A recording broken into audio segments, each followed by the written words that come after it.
할렐루야. 오늘 수연자님 대표 기도로 오늘 예배를 시작하겠습니다. 함께 기도하시겠습니다. 오늘도 주님을 찬양할 수 있어서 감사드립니다. 어려운 상황에서도 함께 모여 예배 드릴 수 있게 해주시는 은혜 또한 감사드립니다. 성령의 인도하심 속에 오늘도 참 예배자의 모습으로 주님 앞에 설 수 있게 해주시옵소서. 예수 그리스도 이름으로 기도드립니다. 네, 다음 오늘 본문 말씀을 한번 보시겠습니다. 오늘 본문 말씀은 마태복음 20장 1절에서 16절까지의 말씀입니다. 오늘 본문 말씀은 마태복음 20장 1절에서 16절까지입니다. 지난주만큼은 아닌데 이번 주도 이렇게 본문이 깁니다. 지난주와 마찬가지로 오늘도 제가 먼저 읽고 그리고 우리 성도님들이 한 페이지 읽고 한 구절씩 말고 한 페이지 한 페이지씩 이렇게 교독하시겠습니다. 제가 먼저 읽겠습니다. 천국은 마치 품꾼을 얻어 포도원에 들여보내려고 이른 아침에 나간 집 주인과 같으니 그가 하루 한 데나리온씩 품꾼들과 약속하여 포도원에 들여보내고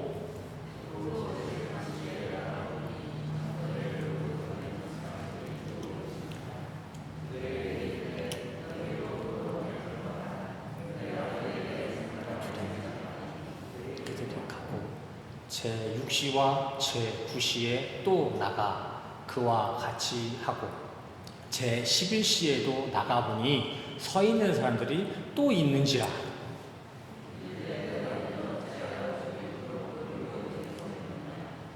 너희를 품꾼으로쓰니가 없습니다. 이르되 너희도 포도원에 들어가라 하니라. 전문에 포도원 주인이 정직에게 이르되 품꾼들을 불러 나중한 자로부터 시작하여 먼저 온 자까지 삭슬을 주라 하니 제11시에 온 자들이 와서 한 데나리온씩을 받거늘 먼저 온 자들이 와서 더 받을 줄 알았더니 그들도 한 데나리온씩 받은지라. 이 사람들은 1시간밖에 일하지 아니하였거늘 그들을 종일 수고하며 주인이 그 중에 한 사람에게 대답하여 이르되 친구여 내가 내게 잘못한 것이 없노라. 내가 나와 한 데나리온의 약속을 하지 아니하였느냐. 네 거나 가지고 가라. 나중 온 이 사람에게 너와 같이 주는 것이 내 뜻이니라.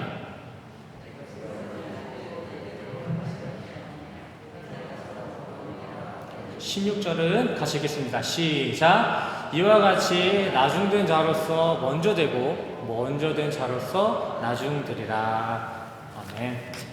할렐루야. 한 주간 잘 지내셨습니까? 아멘.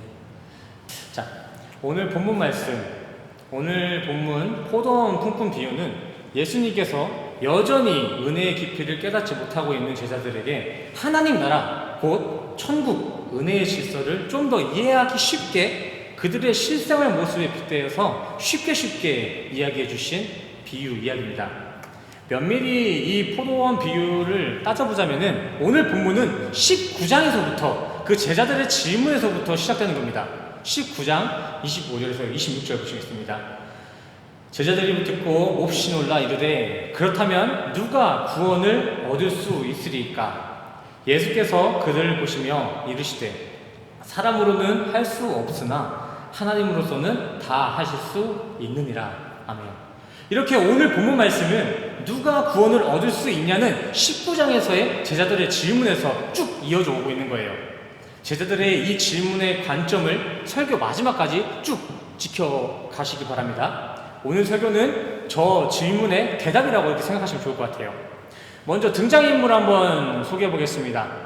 먼저 그 배경은 포도원이죠. 포도원. 자, 포도원.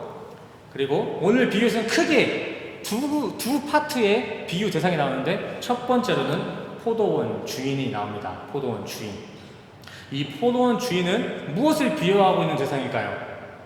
오늘 함께 이렇게 비유를 읽어보시고 이 포도원 주인은 지금 누구를 가리키고 있구나 한번 생각해 보세요. 포도원 주인은 지금 누구를 가르치고 있을까요? 비유잖아요, 비유. 네. 포도원 주인은 오늘 천국의 주인이신 그 하나님을 비유하고 있는 대상입니다. 다음 두 번째는 포도원 주인에게 불림받은 일꾼들입니다. 그렇다면 이 일꾼들은 누구를 상징하고 있을까요? 누구를 지금 비유하고 있는 것일까요? 네. 이 품꾼들은 이 주인의 포도원, 이 천국에 불림받은 이들, 우리 성도들을 지금 비유하고 있는 것입니다. 그리고 우리는 추가로 이 일꾼들이 각기 고용된 그 시점까지 좀 디테일하게 볼 필요가 있습니다. 자. 먼저 오늘 본문에 나오는 품꾼들을 또 저렇게 두 파트로 나눌 수 있어요. 품꾼들이라 해서 다 똑같은 품꾼들이 아니라는 것이죠. 우선 첫 번째 파트의 품꾼들은 저 앞에 나와 있는 것처럼 이른 아침에 나와서 주인이 첫 번째로 고용한 품꾼들의 무리들입니다. 그리고 두 번째 품꾼들은 저 품꾼들이 고용되고 그 이후에 또 추가로 고용된 일꾼들입니다. 저기 앞에 처음으로 고용된 품꾼들이 이른 아침에 고용되었다고 하는데, 이 이른 아침은 제 명시로서 6시, 아침 6시를 뜻하고 있는 것입니다. 그리고 저 이른 아침이라는 때는 하나님의 신실하심이 나타나는 때, 구원의 소망, 그 기쁨이 나타나는 때를 상징하기도 하는 표현이 이른 아침이라는 것을 기록해 주시기 바랍니다. 이렇게 아침 6시경에 가장 먼저 포도원에 들어간 무리들이 품꾼 원이고, 그 이후에 추가로 착출된 분들이 바로 포도원 품꾼 두 번째 무리입니다. 우리는 여기서 이렇게 추가로 고용된 품꾼의 모집 시기도 한번 디테일하게 볼 필요가 있습니다. 질문 한번 해드릴게요. 6시 이후에, 이른 아침 이후에 추가로 투입된 그 노동자들의 시간, 그 고용된 시간은 몇 시죠? 본문에 나와 있습니다. 추가로 고용된 노동자들의 시간.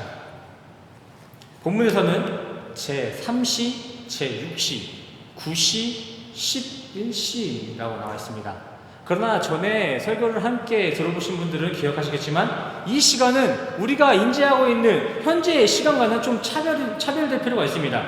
이 시기에 나오는 3시, 3시, 6시, 9시, 11시를 뜻하고 있는 게 아니에요.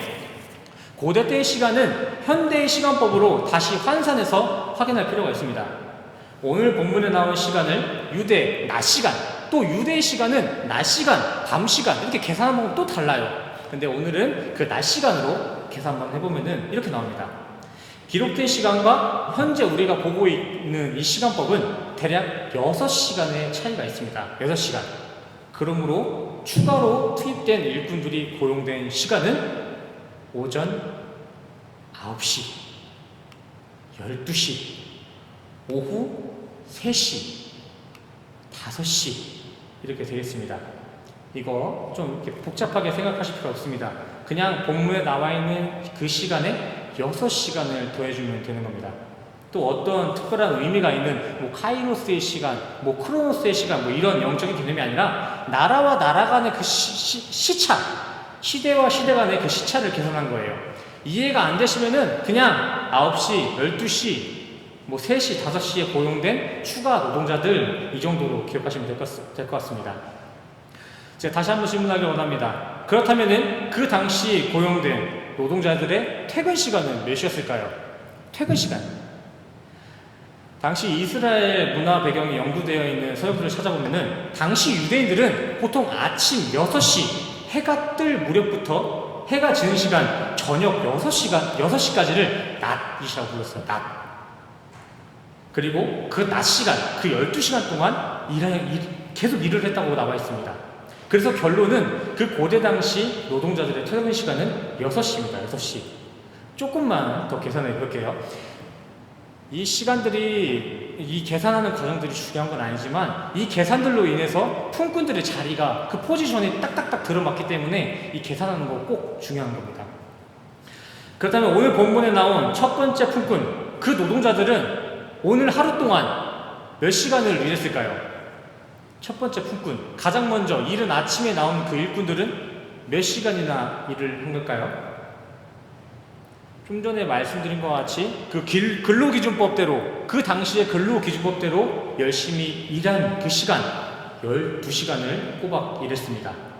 그렇다면 제일 마지막 추가 고용된 제 11시 품꾼은 그때 당시 고대 근로기준법 당시 그 기준으로 몇 시간을 일했을까요? 마지막 추가 고용된 일꾼의 노동시간 몇 시간일까요? 맞아요. 맞습니다. 네. 1시간입니다. 1시간. 제11시에 추가로 투입된 노동자들의 일한 시간은 고작 1시간입니다. 현재 우리나라 대한민국 최저 시급이 얼마인 줄 아세요? 2022년부터 대한민국의 최저 시급은 9,160원입니다. 이렇게 한국 기준으로 따지면 오늘 마지막에 온 일꾼은 9,160원을 벌어야 되고, 제일 첫 번째 아침 일찍부터 고용된 그분들은 9,160에 12 곱해서 한 11만원 정도를 받게 되는 거예요. 근데 오늘 본문의 포도원 주인은 두 품꾼 무리들을 그 품삯을 똑같이 줘요. 차등한 10일이 아니라 하루 일당으로 동일한 월급을 준다고요. 1급을 12시간 일한 사람이나 1시간 일한 사람이나 똑같은 12시간치 하루 품삯을 줬다는 것입니다. 그렇기 때문에 당연히 그 아침에 온 품꾼들은 그 포도원 주인을 원망하며 불평하기 시작합니다. 12절 보실게요. 나중에 온 이 사람들은 1시간밖에 일하지 않았거늘 그들을 종일 수고하며 더위를 견딘 우리와 같게 하였나이다. 내가 어떻게 지금 12시간 동안 그 땡볕에서 일한 그 품삯이랑 해 다 지고 좀 시원한 날씨 5시에 잠깐 와서 1시간 일한 노동자들의 품삯과 같을 수 있냐는 것입니다. 저도 여기서 좀 너무했다고 생각드는 게, 품삯은 품삯이라고 쳐도 아니 그렇게 1시간만 일한 사람들한테 똑같은 월급을 줄 거면은 먼저 온 사람들한테 월급을 주고 그 사람들을 보낸 다음에 나중에 온 사람들은 챙겨줘야 되는데, 오늘 포도원 주인은 그렇게 하지 않아요. 본문을 보시면은 제일 마지막에 온 사람, 그 사람부터 딱 주는 거예요. 그럼 당연히 먼저 온 그 포도원 일꾼들이 화가 났겠죠. 포도원 주인은 왜 그랬을까요? 왜 그렇게 품꾼들을 배려하지 않았을까요? 단순히 행동에 경솔했던 것일까요? 아니면 늦게 온 품꾼들이 워낙 툭 출나서 그랬던 걸까요? 그건 또 아닌 것 같습니다. 7절 말씀 보실게요. 제11시 5시에도 나가보니 서 있는 사람들이 또 있는지라 이르되 너희는 어찌하여 종일토록 놀고 여기 서 있느냐? 이르되 우리를 품꾼으로 쓰는 이가 없음이니이다. 이르되 너희도 포도원에 들어가라 하니라. 아멘. 마지막 품꾼들은 저렇게 고용되기 직전 제11시 곧 5시까지 종일토록 놀고만 있었습니다. 이렇게 일이 끝나는 시간 직전까지 어느 곳에서도 고용되지 않았다는 것은 남아있는 그 품꾼의 상태가 연약했다, 무능했음을 알려주고 있는 것입니다. 단순하게 취업이 안 된 이들을 비하하는 게 아니라 본문에 놀고 있었다라는 원어적인 표현은 단순히 어쩔 수 없이 시간을 보내고 있었다가 아니라 생각 없이, 의욕 없이 빈둥거리고 있음을 표현하는 단어입니다. 저는 저 마지막에 고용된 사람들의 그 모습이 그림 그리듯이 이렇게 그려집니다. 저도 대학교 방학 시즌이나 군대를 다녀오고 이렇게 학교에 다시 들어가기 전에 용돈 좀 벌어보려고 인력사무소에 종종 가서 노가다 일을 받아보곤 했습니다. 바로 그때 노가다를 다니던 저의 상황과 오늘 본문의 상황은 아주 유사합니다. 저도 5시 반 정도가 되면은 일찍 일어나서 이제 일감 주는 그 인력사무소에 찾아가게 됩니다. 그때 딱 5시 반 정도에 가면은 거기에는 별의별 사람들 다 있습니다. 등치 좋은 헐크 같은 사람도 있고요, 저 같은 사람도 있었고, 또 70대 노인분들도 계셨고, 간혹간에는 술을 드시다가 중간에 온 것 마냥 술 냄새가 잔뜩 나는 술꾼 아저씨들도 있었습니다. 이른 아침 5시였지만 그렇게 인력사무소에 각양각색의 사람들이 참 많이 모여 있었습니다. 근데 각양각색의 사람들이 모였지만 그렇게 다양한 모습으로 모인 사람들의 그 모인 이유는 다 똑같았어요. 모두가 그날 떨어지는 일거리를 받기 위해 모였던 거예요. 나 좀 써달라고, 나 일자리 좀 달라고. 그리고 그렇게 사람들이 모이고 6시가 딱 되면 이제 사장님이 나오셔서 일할 만한 사람들을 한 사람 한 사람 이렇게 착출합니다. 일감이 제한되어 있어서 거기에 온 사람들 다 써줄 수가 없는 거예요. 오늘 그 업체에서 20명 보내주세요 했는데 여기 모인 사람이 한 50명 있는 거예요. 그러면은 사장님이 그 시간대에 나와서 누가 더 건강해 보이는가, 누가 일할 때 칭찬받을 수 있는가, 효율이 좋은가, 한 사람 한 사람 찝어가지고 착출한다고요. 당연히 저는 건장한 대학생이었기 때문에 노가다 일자리에 문제가 없었습니다.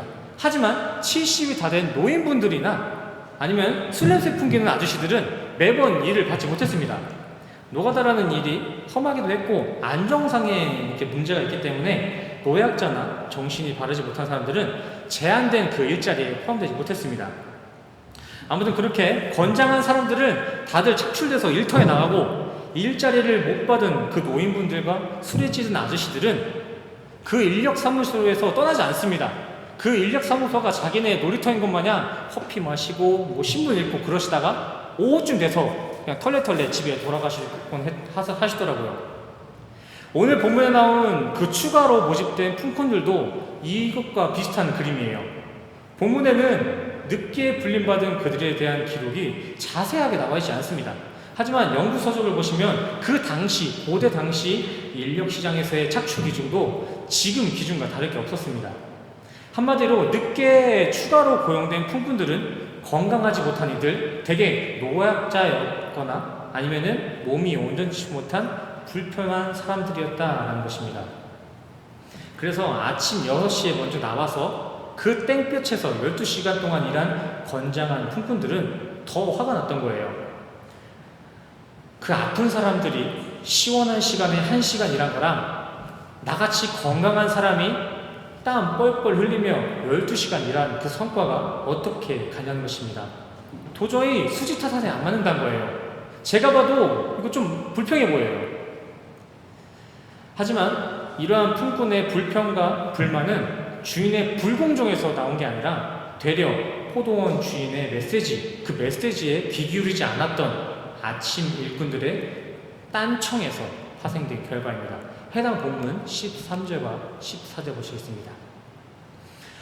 주인이 그 중에 한 사람에게 대답하여 이르되 친구여 내가 내게 잘못한 것이 없노라. 네가 나와 한 데나리온의 약속을 하지 아니하였느냐. 네 것이나 가지고 가라. 나중에 온 이 사람에게 너와 같이 준 것이 내 뜻이니라. 이미 나는 니들을 고용할 시작부터 한 데나리온 준다고 말했잖아. 이게 내 뜻이고 내 고용 조건이었잖아. 근데 네 손을 한번 봐봐. 내가 지금 얼마 줬어? 확인해봐. 한 데나리온 맞지? 그러면은 그거 가지고 가라. 이겁니다. 본문에 나온 이 품삯 한 데나리온의 의미는 무엇일까요? 한 데나리온. 그냥 단순하게 이렇게 원 단위로 따져보면은 5만원에서 6만원 되는 금액입니다. 하루 일당이죠, 하루 일당. 그날 받아다가 가족들을 먹여야 할 하루 식대, 생계 유지를 위해 꼭 필요한 품삯이었습니다. 이거 없으면 나나 가족들이나 다 쫄쫄 굶는 거예요. 비유에서 품꾼들이 약속받은 그 한 데나리온은 단순하게 일당을 넘어서 곧 생명을 의미하는 것이었으며 굶어 죽을 이들의 구원을 의미하는 단위였습니다. 본문 속 하나님으로 비유된 주인은 이 품삯이 가리키고 있는 그 의미와 크기를 표현하기 위해서 품꾼들을 달래지도 않고 그것으로 족하니까 떠나라 말씀하신 것입니다. 네 생계는 너의 사오는 내가 주는 이 매일의 품삯으로 내가 주는 생명으로도 충분하다는 것입니다. 그리고 또 중요한 것은 포도원 주인이 노동자 고용 목적 자체가 일이 아니라 품꾼을 포도원에 그 천국에 들여보내는 것이었습니다. 본문 9절 1절 보시겠습니다. 천국은 마치 품꾼을 얻어 포도원에 들여보내려고 이른 아침에 나간 집주인과 같으니 여기에 어디 일이라는 단어가 있나요? 없습니다. 여기 본문 어디에라도 일하기에 합한 조건이 언급되지 않았습니다. 그런 내용은 하나도 나와 있지 않아요. 본문의 포도원 주인은 자신의 포도원에 품꾼을 들여보내는 것이 궁극적인 목적이었어요. 그러니까 오후 내내 선택받지 못한 그런 아픈 사람들까지도 그렇게 다 불러낸 거잖아요. 일시키려는 목적이 아니라 그저 그 품꾼들에게, 그 불쌍한 이들한테 품삯을 주려고, 구원을 주려고 부른 겁니다. 아침 첫 일꾼은 이러한 의도들, 주인의 메시지를 오해했기 때문에 불만과 불평이 있었던 것이지, 사실 그 첫 품꾼들은 주인의 메시지에 귀 기울이지 않았던 자신의 불손한 태도를 먼저 되돌아봐야 했습니다. 오늘 내가 주인에게 받기로 한 것과 실제 내 손에 쥐어진 그것이 무엇이며 받은 그것은 나의 인생에 무엇을 의미하고 있는지 곰곰이 되돌이켜 봐야 했다고요. 네, 1절에 나온 천국은 마치 곧 하나님 나라, 하나님의 질서란 바로 이런 것입니다. 그 하나님 나라는 하나님의 뜻, 하나님의 기준으로만 운영되는 영역입니다. 영역. 품꾼들의 원성이나 수시로 변동하는 기준들, 사람과 사람들 사이의 비교로 차등이 나누어지는 그런 불규칙한 기준이 아니라 오직 하나님의 기준, 어떤 환경이나 조건에도 결코 불변하는 그 진리의 기준으로 운영되는 영역, 그곳이 바로 오늘 예수님께서 보여주고자 하시는 천국입니다. 천국. 헬라어 원문에서는 하나님의 나라를 더 잘 정해줍니다. 원어에서의 그 천국은 하나님의 통치, 하나님의 다스림이 있는 곳을 천국이라고 정의합니다. 언제 어디서나 하나님은 나의 왕이십니다 라는 그런 고백이 있는 곳, 그곳이 천국으로 정의되고 있다고요. 오늘 본문은 1절에서부터 이 하나님의 정의를 잘 보여주고 있습니다. 1절, 천국은 마치 집주인과 같으니, 이렇게 주인, 누가 그 영역을 다스리고 통치하느냐가 그런 개념이 천국의 핵심입니다. 핵심. 성경에서의 천국은 우리 인간이 가지고 있는 그 국경의 개념과 같이 이렇게 딱 위도와 경도, 이 선을 딱 그어가지고 너는 북한이고 나는 남한이고 너는 중국이고 이렇게 잘라내는 것이 아니라 하나님은 시공을 초월하십니다. 그렇기 때문에 하나님은 자신의 나라를, 자신의 다스림이 있는 그 모든 영역, 하나님의 통치를 받고 있는 그 모든 이들의 삶의 영역을 천국의 영역이라고 이렇게 정의하십니다. 하나님은 단순하게 선민사상을 외치는 이스라엘의 그 소극적인 천국관이 아니라 하나님의 그 기준, 하나님의 공의와 공정이 있는 그 모든 것을 천국이라고 하신다고요. 그러기에 우리 성도들에게 천국이란 이스라엘에만 있는 것이 아니라, 그리고 우리 육을 벗고 죽었을 때만 체험할 수 있는 것이 아니라, 찬송가 495장에 나온 그 찬양의 가사처럼 주 예수와 동행하면 그 어디나 하늘나라를 맞이할 수 있게 되는 것입니다. 아멘이십니까? 오늘 본문에 나온 아침 일꾼들은 왜 그렇게 원망을 했을까요? 주인에게. 바로 이 하나님의 천국 기준, 하나님과의 관계에서 벗어났기 때문입니다. 다시 한번 본문을 잘 보세요. 왜 처음 온 품꾼들이 그렇게 불만을 표했나요? 주인이 주기로 한 데나리온, 주인이 약속한 한 데나리온을 정확하게 다 안 줘서 그랬을까요? 아닙니다. 오늘 일찍 온 아침 일꾼의 불만과 불평이 시작된 것은 주인과의 계약, 주인과의 관계를 벗어나서 다른 조건들, 다른 품꾼들과의 비교의식에서 파생된 것입니다. 본문을 한번 잘 보세요. 일찍 온 품꾼은 늦게 온 품꾼이 품삯을 받기 그 전까지는 아무런 불만도 불평도 없었습니다. 근데 언제 그렇게 주인을 원망합니까? 자, 내 일당과 저 무능한, 저 아픈 사람들의 일당이 동일하다는 그 사실에서, 그 비교의식에서 원망이 시작됩니다. 감사히 잘 살고도 남은 조건임에도 분노와 원망을 만들어내는 것이 바로 이 비교의식이라는 것입니다. 하나님의 기준에서 벗어나 세상 비교의식 가운데 산다는 것은 단순하게 시기나 질투의 차원을 볼 게 아니라 우리 성도들의 삶을 피폐케 하는 큰 재앙과 같은 것입니다. 기독교의 신앙생활이란 바로 이러한 재앙과 같은 인간적인 생각들, 비교의식이나 패배의식과 같은 인본주의적인 것들을 모두 버려버리는 과정이며 놓쳤던 주님과의 단독적인 관계를 다시 회복하는 거예요. 메타노이아, 회개하는 과정이라고요. 포도나무 열매 비유에서 배웠던 것처럼 이 땅의 것들은 모두 다 가지치기 당하는 것, 그게 진짜 신앙생활이고 그것이 바로 하나님 백성 만드는 모습이라는 것입니다. 우리는 계시록 2장의 말씀과 같이 잃어버린 그 첫사랑 예수님과의 화목을 다시 회복해야 합니다. 우리 인간은 세상 비교의식에 묻혀있는 그 첫사랑 예수를 다시 만나야만이 진정 구원을 받을 수가 있습니다. 하나님의 기준이신 예수 이외에 어떤 무엇도 구원에 도움을 줄 수 없습니다. 구원은 세상의 개념과 같이 어떤 마일리지, 이 적립 개념이 아닙니다. 자신들의 공로를 쌓아서 구원의 포인트를 적립할 수 있다는 그런 바벨탑들은 모두 버리셔야 합니다. 우리가 구해야 할 구원은 첫사랑 예수님께서 단번에 완벽하게 이뤄내신 십자가 속량이에요. 정말로 구원에 인간의 공로나 수고가 필요하고 그렇게 쌓여진 그 마일리지별로 차등되는 상급이 있다면 우리의 결과는 너무나 처참합니다. 한번 생각해 보세요. 그렇게 자신이 세상에서 쌓았던 수고와 노고로서 그 심판대 앞에 차등 상급이 이루어진다면 우리의 구원의 그 마일리지는 몇 등급이나 될까요? 정말 우리가 한 만큼 그 상급을 받을 수 있는 거라면은 우리는 몇 등급이나 받을 수 있을까요? 당장 여기가 심판대라고 한번 가정해 보시고 우리 옆에 심판대 동기 같은 시기에 내가 심판받고 있는데 그 옆에 마틴 로이드 존슨 목사님이시나 오카는 목사님 더 올라가서 마틴 루터나 다윗 그 옆에가 내 옆에 심판대 동기로 그 신앙의 위인들이 다 서 있다고 한번 가정해 보세요. 그럼 우리는 그날 심판대 앞에서 몇 등이나 할 수 있을까요? 꼴등을 면할 수 있을까요?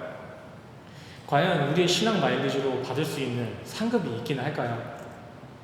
81평생도 아니고 우리 영혼의 영혼이 지옥에 가냐 천국에 가냐 그것이 지금 달린 상황에서 오늘은 대진운이 별로 안 좋네, 왜 하필 내가 심판대 갔을 때 그런 사람들이 같이 왔냐 이러실 건가요? 또 막말로 공로주의나 자본주의, 신분주의가 천국의 상급 기준이 맞다면 우리는 앨런 머스크, 팀 쿡, 빌 게이츠와 같은 세상 거물들이 다 챙겨가고 남아있는 부스러기 상급만 받을 수 있을 것입니다. 이래도 그렇게 인본주의적인 기준을 우리 구원의 기준으로 남기시겠습니까? 하늘에서 이루어지는 그 심판은 회사 면접과 같이 실력으로 경쟁하는 그런 구도가 아닙니다. 제발 다른 사람과 비교도 하지 마시고 판단도 하지 마세요. 바로 우리가 11시에 고용된 일꾼입니다. 그 무능하고 연약한 그 마지막 일꾼이 바로 우리 얘기라고요. 우리뿐만이 아니라 우리 인간은 다 그렇게 11시 고용된 일꾼과 같은 존재들입니다. 창세기에서부터 우리 인간의 태생을 분명하게 기록하고 있습니다. 너희는 흙이다, 아담아. 아니 조금 더 가서는 우리를 아파르, 띠끌이라고 부릅니다. 회생 먼지. 또 전도서와 복음서에서는 우리 인간의 실존을 니들은 개다, 짐승이다 라고 기록하고 있습니다. 그리고 또 에스겔서에서 어떻게 나와있죠? 우리 인간의 실존, 이 실체를 시체다 라고 비유하고 있습니다. 죽어있는 시체. 이런 인간의 실존도 모르고 아무리 공로와 수고 이런 걸로 막 있는 척 으스럼 떨고 그래봤자 우리의 태생은 회칠한 무덤 그 이상 그 이하도 아닙니다. 본래가 우리 인간은 예수 그리스도 아니면 이렇게 시체이고 짐승이며 회칠한 무덤입니다. 막말로 뭣도 아니에요, 예수님 없으면은. 근데 하나님께서는 이러한 시체, 먼지들을 이렇게 멋진 하나님의 백성으로 지어내신 거예요. 사망의 무덤에서 일어나게 하시고 죽은 시체를 군대로 살려내시고 이성 없는 짐승을 영성 있는 성도로 살리시는 거, 그거 다 우리의 노력이 아니라 하나님이 우리에게 생기를 불어넣으시고 그 성령이 견인해서 지금 우리가 이 자리에 서 있다는 것이죠. 근데 뭔 차등을 논하고 비교를 주장할 수 있을까요? 정말 인간의 실제, 이 실존을 알고 계시는 분이라면 결코 그럴 수가 없습니다. 이런 인간의 실존과 하나님의 공로를 인정하신다면은 그저 11시에 온 품꾼 마냥 이게 웬 떡이냐 하고 거저주시는 그 은혜, 그 품삯 받고 매일 감사하며 사셔야 합니다. 신앙의 이력을 따지고 스펙을 따지면서 아침에 온 품꾼 마냥 남들 비교하고 판단할 필요 없습니다. 주님이 보실 때에는 예수와 안 만난 인간, 예수와 함께 하지 않는 인간은 아침에 온 일꾼이나 저녁에 온 일꾼이나 다 똑같은 시체입니다. 기억하시길 바랍니다. 하나님 나라는 하나님의 기준으로 운영되는 영역이며 그 하나님의 기준은 오직 예수 그리스도입니다. 우리가 그토록 외치는 구원에 필요한 공로나 수고는 하나님의 기준이신 예수님께서 이미 십자가에서 다 완성하셨습니다. 그러니까 자꾸 세상 것으로 하나님과 거래하려 하지 마십시오. 우리와 하나님과의 관계는 거래 관계, 이 비즈니스 관계가 아니라 오직 십자가로 이루어지는 그 은혜로만 이루어져야 하는 은혜 관계예요. 은혜 관계. 하나님은 우리가 스스로 만들어낸 어떤 결과나 성과, 업적들을 보시는 것이 아니라 우리가 현재 예수님과 손 붙잡고 있는지 그 연합의 상태를 확인하십니다. 성과가 아니라 상태를 보신다고요. 그러니까 서로 비교하고 판단하면서 그렇게 악착같이 살지 않아도 테텔레스타이 십자가에서 다 이뤄내신 예수님의 공로만 의지하고 예수님만 붙잡으시면 우리는 천국에 가는 것입니다. 아멘이십니까? 이렇게 나는 11시에 온 노동자요, 나는 죄인이요, 나는 시체 맞습니다, 주님 그러니까 우리 좀 살려주세요, 주님만이 나의 왕입니다 라는 고백이 바로 19장 제자들의 질문, 누가 구원을 받을 수 있습니까에 대한 천국의 해답이며, 이래야지만이 나중으로 벌어질 우리의 인생이 천국으로 원조가 될 수 있는 것입니다. 지혜로운 우리 성도님들, 우리 모두 한 사람 한 사람이 바로 11시에 온 연약한 품꾼입니다. 남들 판단하고 비교할 것도 없이 우리가 그 무능한 존재라고요. 이제 오늘 이 자리에서 다시 인간의 실존을 확실히 인지하시고 이전에 갖고 있던 그 가짜는 비교의식과 공로주의들은 다 버리시길 바랍니다. 그리고 완벽한 공로가 있으신 예수님 손만 꽉 붙잡으세요. 그러면 우리와 같은 연약한 이들도 하나님의 무조건 은혜로 그 포도원의 그 천국에 들어가게 될 것입니다. 우리 옆 사람과 한번 인사하고 오늘 설교를 마치려고 합니다. 우리 옆 사람과 이렇게 인사하겠습니다. 당신이 11시 품꾼입니다. 인사하세요. 다시 한번 인사할게요. 그래서 당신은 예수님 아니면 답이 없습니다. 다시 인사하세요. 자신에게 인사하시고 옆 사람에게 똑바로 얘기하세요. 그래서 당신은 예수 아니면 답이 없습니다. 마지막에 제일 중요합니다. 마지막 인사하시겠습니다. 예수 믿고 천국 갑시다. 인사하세요. 인사하세요. 입으로 뱉으세요. 예수 믿고 천국 갑시다. 아멘. 아멘입니다. 맞습니다, 주님. 주님, 우리가 바로 마지막에 온 연약한 품꾼입니다. 맞습니다, 주님. 우리가 마지막에 온 불만 많은 품꾼입니다. 힘도 없고 능력도 없는데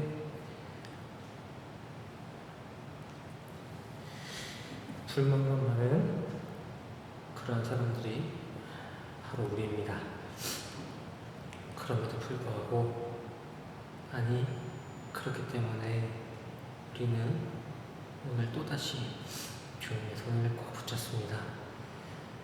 이렇게 우리는 구원의 어느 것도 아무것도 할 수 없음을 고백하고 믿음으로 주님 손만 붙잡고 있사오니 연약한 우리를 긍휼히 여기시고 지금 붙잡은 이 손으로 우리를 천국까지 인도하여 주시옵소서. 오늘 드려지는 우리의 모든 헌신과 헌금, 찬양과 찬미, 모든 예배의 영광 주님 홀로 받아 주시옵소서. 모든 것을 주님 앞에 감사드리며 예수 그리스도 이름으로 간절히 기도드렸습니다. 아멘. 이 시간 다 같이 가슴에 손을 얹으시고 함께 축도하심으로 오늘 예배를 마치겠습니다. 함께 축도하시겠습니다. 지금은 우리 주 예수 그리스도의 은혜와